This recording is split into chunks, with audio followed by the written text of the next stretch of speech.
अस्सलाम वालेकुम, मोहम्मद हसनैन यार। अच्छा जी, आज जिस टॉपिक के ऊपर हमने बात करनी है वो ये है कि बैक्टीरियल रिप्रोडक्शन किस तरह से होती है, कि बैक्टीरिया में जो है वो रिप्रोडक्शन किस तरह से होती है, क्या है उसमें सेक्सुअल रिप्रोडक्शन है, नहीं है, एसेक्सुअल है तो फिर कौन सी है। तो इन सारी बातों के बारे में जो है आज हम देखेंगे कि बैक्टीरियल रिप्रोडक्शन जो है वो किस तरह से होती है। अगर हम देखा जाए तो जो है बैक्टीरिया में रिप्रोडक्शन जो है टू टाइप से होती है। एक जो है एसेक्सुअल होती है, ठीक है जी, वो बाइनरी फिजन के थ्रू होती है कि जिसमें जो है एक बैक्टीरियल सेल डिवाइड होता जाता है और जो है वो more and more bacterial cells बना देता है। एक तो टाइप ये हो गई।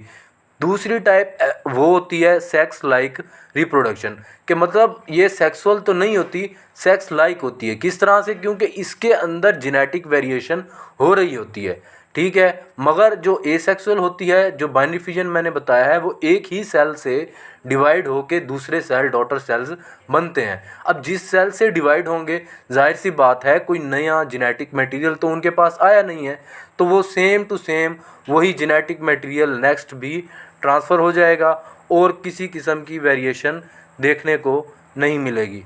मगर जो दूसरी केस है, इसमें जो है जेनेटिक वेरिएशन होती है और जेनेटिक वेरिएशन होने से जो है आगे जो डॉटर सेल्स आते हैं उनमें जेनेटिक मटेरियल की चेंजिंग होती है। तो तीन किस्म के जो हैं वो टाइप्स जो हैं वो पाई जाती हैं, जिनमें कॉन्जुगेशन है, ट्रांसडक्शन है और ट्रांसफॉर्मेशन है। अब हम एक एक करके देखते हैं कि कॉन्जुगेशन का प्रोसेस किस तरह से होता है जिसमें जेनेटिक वेरिएशन आएगी, ट्रांसडक्शन का किस तरह से होता है और ट्रांसफॉर्मेशन का किस तरह से होता है।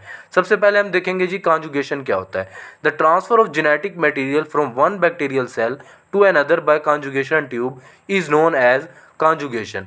के जेनेटिक मटेरियल का ट्रांसफ़र एक बैक्टीरियल सेल से दूसरे बैक्टीरियल सेल की तरफ, मतलब एक बैक्टीरियल सेल के अंदर जेनेटिक मटेरियल मौजूद था, उस दो अपना जेनेटिक मटेरियल उसने कॉन्जुगेशन ट्यूब के ज़रिए जो है दूसरे बैक्टीरियल सेल को दे दिया। जिसका मतलब कि पहले का जो डोनर बैक्टीरियम है उसका जेनेटिक मटेरियल रिसिपिएंट के पास चला गया है, तो अब रिसिपिएंट के पास दो जेनेटिक मटेरियल है, एक अपना और एक जो है वो डोनर का। तो इस तरह से जो है रिसिपिएंट के अंदर चेंजिंग और वेरिएशन जो है वो आ जाती है।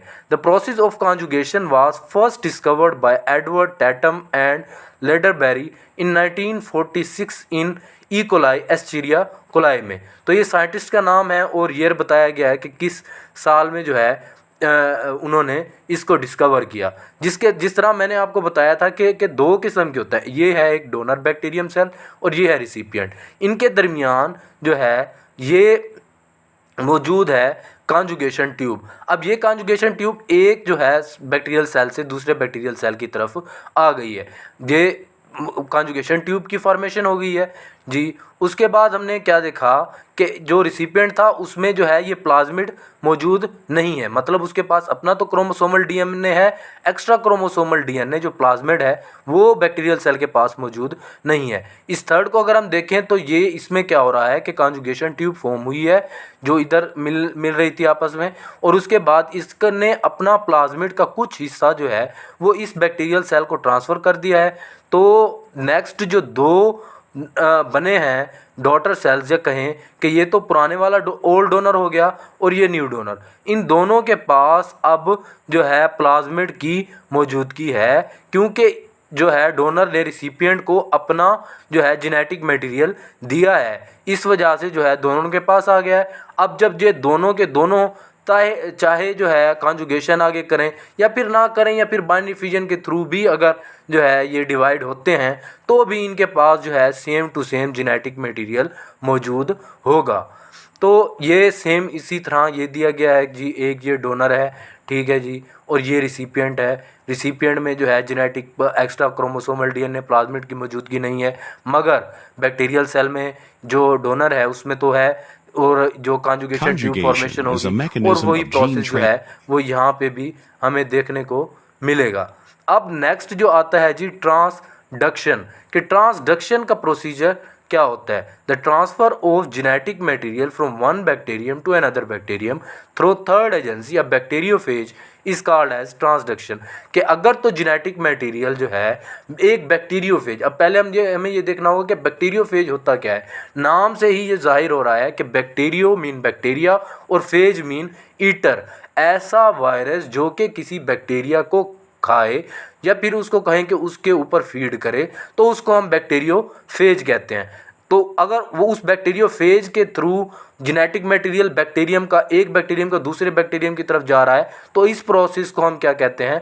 ट्रांसडक्शन कहते हैं। और इस प्रोसेस को जो है इंट्रोड्यूस लैडरबर्ग और जेंडर ने 1952 में किया। अब इसके प्रोसेस में कौन कौन से जो है अवामिल का जो है साथ होता है कि किस तरह से जो ट्रांसडक्शन का प्रोसेस जो है वो कंप्लीट होता है, तो उसमें अगर हम देखें तो पहला है attachment. Phage virus infect a bacterial cell, कि एक फेज वायरस है, जैसे कि मैंने आपको बताया कि बैक्टीरियोफेज क्या होता है कि ऐसा वायरस जो कि किसी बैक्टीरिया के ऊपर फीड करे, कि एक फेज वायरस जो है वो किसी बैक्टीरियल सेल के ऊपर जाके अटैच होता है, उसको इन्फेक्ट करता है। पहला प्रोसेस तो ये हो गया कि उसकी अटैचमेंट हो गई, कि फेज जो है जाके अटैच कर रहा है किसके साथ?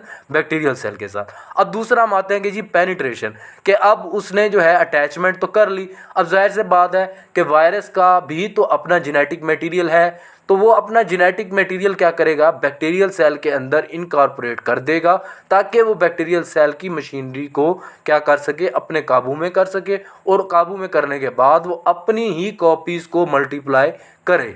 तो वो यही करेगा। It's DNA control metabolic activities of bacterium after getting entry into it and multiplies itself to produce new copies. के पेनिट्रेशन होगी, वो अंदर जाएगा, उसके तमाम मशीनरी जो है उसके अंदर वो तमाम को कंट्रोल करेगा और वो अपनी ही कॉपीज़ बनाएगा।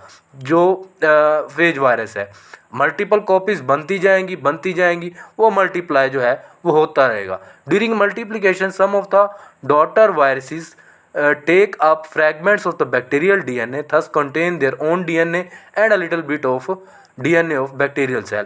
कि वो कुछ ना कुछ जो है, आखिर जाहिर सी बात है मशीनरी जो है वो एक बैक्टीरिया की ही मौजूद इस्तेमाल हो रही है, तो ये पॉसिबिलिटी है कि कुछ ना कुछ जो है बैक्टीरिया जो का भी डीएनए जो है वो वायरस के अंदर इनकॉर्पोरेट हो जाएगा। तो उसका कहने का मतलब ये है कि जो वायरस रेप्लिकेट कर रहा है, तो उस रेप्लिकेशन में जो है बैक्टीरिया का भी कुछ जेनेटिक मटेरियल वायरस के पास आ जाता है। अब उसके बाद जी दो किस्म के प्रोसेस होते हैं। अब यहाँ तक मल्टीप्लिकेशन हो गई। एक तो होता है जी, अब हम उन्हें देखते हैं कि रिलीज और lysis. When bacterial cell burst, daughter viruses are released. After infection of the new bacterium cell, the virus transmit the genetic material into the recipient bacterial cell। अब इसका मतलब क्या हुआ कि वो जो है बैक्टीरियल सेल रेप्लिकेट करता रहा, उसने इतनी कॉपीज़ बनाई कि एक वक्त ऐसा आया कि वो पूरा का पूरा सेल ही जो है वायरस के पार्टिकल से जो है वो फिल हो गया, और वो अल्टीमेटली क्या हुआ कि सेल ही ब्रस्ट हो गया। और सेल जब ब्रस्ट हुआ तो उससे जो है वायरस जो बैक्टीरियोफेज या फिर वायरस जिसको हम कहें, वो क्या करेंगे? निकलेंगे, और फिर वो आगे नए बैक्टीरियल सेल को जाके क्या करेंगे? इन्फेक्ट करेंगे। मगर अब इसमें फ़र्क ये होगा कि जब पहले बैक्टीरियोफेज आया था उसके पास बैक्टीरियल डीएनए जो था वो नहीं था, मगर जो अब बैक्टीरियोफेज निकला है इसके पास बैक्टीरिया का जो डीएनए है वो मौजूद है। और जब वो नए किसी बैक्टीरिया के ऊपर अफेक्ट करेगा तो जाहिर सी बात है कि उसका जो डीएनए होगा बैक्टीरिया पिछले बैक्टीरिया का, वो बैक्टीरिया का डीएनए जो है नेक्स्ट बैक्टीरिया में भी आ जाएगा। तो इस तरह से उसके अंदर जेनेटिक वेरिएशन का जो है पॉसिबिलिटी होती है। अब यही स्टेज हम देखते हैं जी। पहले मैंने आपको बताया था अटैचमेंट का, ये वो अटैचमेंट की पहली स्टेज हो गई। सेकंड में उसने इसी अटैचमेंट में जो है अपना बैक्टीरियल डीएनए, इसके बैक्टीरियोफेज ने अपना जो है डीएनए या फिर आरएनए जो है इसके अंदर इनकॉर्पोरेट कर दिया है बैक्टीरिया के अंदर। तो वो बैक्टीरिया जो है ने अपनी कॉपीज़ बनाई है, और वो देखें जी पूरा बैक्टीरिया सेल जो है वो फिल हो गया है वायरस बैक्टीरियोफेज से। तो वो ब्रस्ट हुआ है और नए बैक्टीरियल सेल जो निकले हैं जिनके अंदर जो है डीएनए बैक्टीरियम का भी मौजूद है, वो नए बैक्टीरियम के ऊपर गए हैं। ठीक है जी, उसके साथ अटैचमेंट की है, उन्होंने जाके जी अपना बैक्टीरिया जो है अपना डीएनए दिया है। अब इस डीएनए के अंदर पिछले इस बैक्टीरिया का भी जेनेटिक मटेरियल था, इसका अपना भी जेनेटिक मटेरियल था, तो वो जेनेटिक मटेरियल जाके नए बैक्टीरियम में भी जो है ना इनकॉर्पोरेट हो गया उसके अंदर। तो इस तरह से जो है एक जो नया फॉर्म हुआ है उसके अंदर भी जेनेटिक वेरिएशन हो गई है।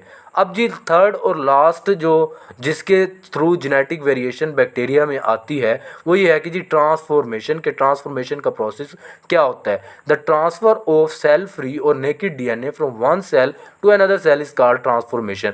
के ट्रांसफॉर्मेशन का प्रोसेस ये होता है कि अगर तो कोई भी मतलब इन्वायरमेंट की अगर हम बात कर रहे हैं कि इन्वायरमेंट में एक बैक्टीरिया जो है सेल है और उस बैक्टीरियल सेल के जो इर्द गिर्द इन्वायरमेंट है उसमें से कोई जेनेटिक मटेरियल मौजूद है और वो अगर वो जेनेटिक मटेरियल बैक्टीरिया के अंदर आ गया तो वो जेनेटिक मटेरियल बाहर वाला और बैक्टीरिया का अपना जेनेटिक मटेरियल ये दोनों आपस में मिल जाएंगे और उसके बाद जो है नया जो बैक्टीरियल सेल बनेगा वो ट्रांसफॉर्म होगा, वो चेंज होगा। It was discovered by Griffith in 1928 between two strains of Streptococcus pneumonia which causes pneumonia in mice।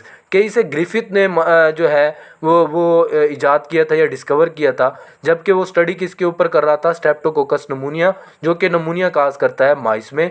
Capsulated virulent S type के उसने दो टाइप बनाई थी जी, कैप्सुलेटेड जो कि कैप्सुलेटेड होगा, ठीक है जी, बैक्टीरिया के जो वो क्या कहते हैं उसके बाहर जो है प्रोटीन कोट होगी, और एक नॉन कैप्सुलेटेड जिसके अंदर कैप्सूल जो है वो प्रेजेंट नहीं होगा और दूसरे के अंदर प्रेजेंट होगा। जिसके अंदर कैप्सूल प्रेजेंट होगा उसको हम विरुलेंट कहेंगे जिसको एस टाइप से बताया गया है, और जो नॉन कैप्सुलेटेड होगा वो नॉन विरुलेंट होगा और उसको हम आर टाइप से कर देंगे। The mice injected with R type कि ऐसा माइस जो कि आर टाइप से नॉन विरुलेंट या फिर नॉन कैप्सुलेटेड से इंजेक्ट किया गया है डिड नॉट शो नमूनिया, उसने नमूनिया जो है वो शो नहीं किया।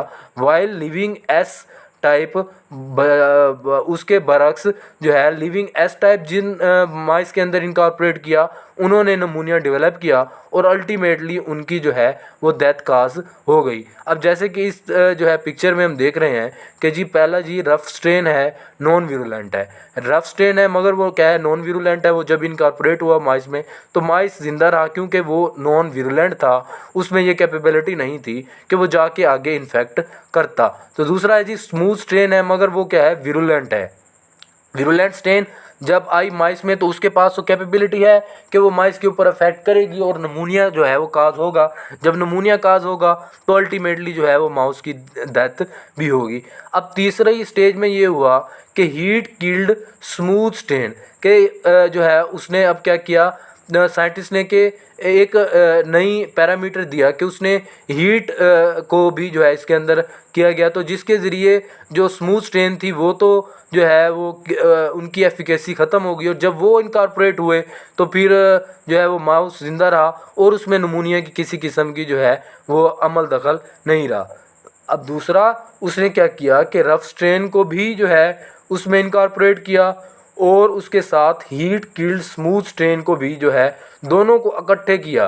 जब दोनों को इकट्ठे उसने किया तो फिर उसमें नमूनिया काज हुआ और फिर जो है वो उससे माउस की जो है वो डेथ हो गई। तो ये जो हम अब समराइज़ अगर हम करें इस सब प्रोसीजर को कि जो रिकम्बिनेशन हुई है और जिस तरह से एक जेनेटिक वेरिएशन आई है, तो अगर तीनों स्टेप्स को एक ही तरह समराइज़ करें कि जैसे मैंने आपको बताया था पहले में कि ये डोनर सेल है, अगर तो ये जो है एक बैक्टीरियम सेल अपना जेनेटिक मटेरियल दूसरे को दे दे कॉन्जुगेशन ट्यूब के ज़रिए, जो ये है कॉन्जुगेशन ट्यूब के ज़रिए, तो ये कॉन्जुगेशन होगी और उससे जो है रिकम्बिनेंट डीएनए बनेगा। दूसरी स्टेज थी जी ट्रांसडक्शन की, एक बैक्टीरियल सेल है, ठीक है जी, उसके ऊपर जो है वो बैक्टीरियोफेज आया है, उसने अपना जेनेटिक मटेरियल दिया है, वो उसके अंदर इनकॉर्पोरेट हुआ है और उससे जो है एक नया रिकम्बिनेंट डीएनए बन गया है। ये दूसरी स्टेज हो गई। और तीसरे में ये था कि जी इन्वायरमेंट से कोई एक जेनेटिक मटेरियल आया है, जैसे कि ये जी जेनेटिक मटेरियल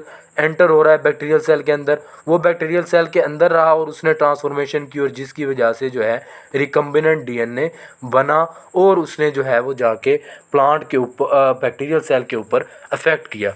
मैं उम्मीद करता हूँ कि जी आपको आज का ये टॉपिक समझ आ गया होगा। Thank you. अस्सलाम वालेकुम, मोहम्मद हसनैन यार। अच्छा जी, आज जिस टॉपिक के ऊपर हमने बात करनी है वो ये है कि बैक्टीरियल रिप्रोडक्शन किस तरह से होती है, कि बैक्टीरिया में जो है वो रिप्रोडक्शन किस तरह से होती है, क्या है उसमें सेक्सुअल रिप्रोडक्शन है, नहीं है, एसेक्सुअल है तो फिर कौन सी है। तो इन सारी बातों के बारे में जो है आज हम देखेंगे कि बैक्टीरियल रिप्रोडक्शन जो है वो किस तरह से होती है। अगर हम देखा जाए तो जो है बैक्टीरिया में रिप्रोडक्शन जो है टू टाइप से होती है। एक जो है एसेक्सुअल होती है, ठीक है जी, वो बाइनरी फिजन के थ्रू होती है कि जिसमें जो है एक बैक्टीरियल सेल डिवाइड होता जाता है और जो है वो more and more bacterial cells बना देता है। एक तो टाइप ये हो गई। दूसरी टाइप वो होती है सेक्स लाइक रिप्रोडक्शन, के मतलब ये सेक्सुअल तो नहीं होती, सेक्स लाइक होती है। किस तरह से? क्योंकि इसके अंदर जेनेटिक वेरिएशन हो रही होती है, ठीक है। मगर जो एसेक्सुअल होती है, जो बाइनरी फिजन मैंने बताया है, वो एक ही सेल से डिवाइड होके दूसरे सेल डॉटर सेल्स बनते हैं। अब जिस सेल से डिवाइड होंगे, जाहिर सी बात है कोई नया जेनेटिक मटेरियल तो उनके पास आया नहीं है, तो वो सेम टू सेम वही जेनेटिक मटेरियल नेक्स्ट भी ट्रांसफ़र हो जाएगा और किसी किस्म की वेरिएशन देखने को नहीं मिलेगी। मगर जो दूसरी केस है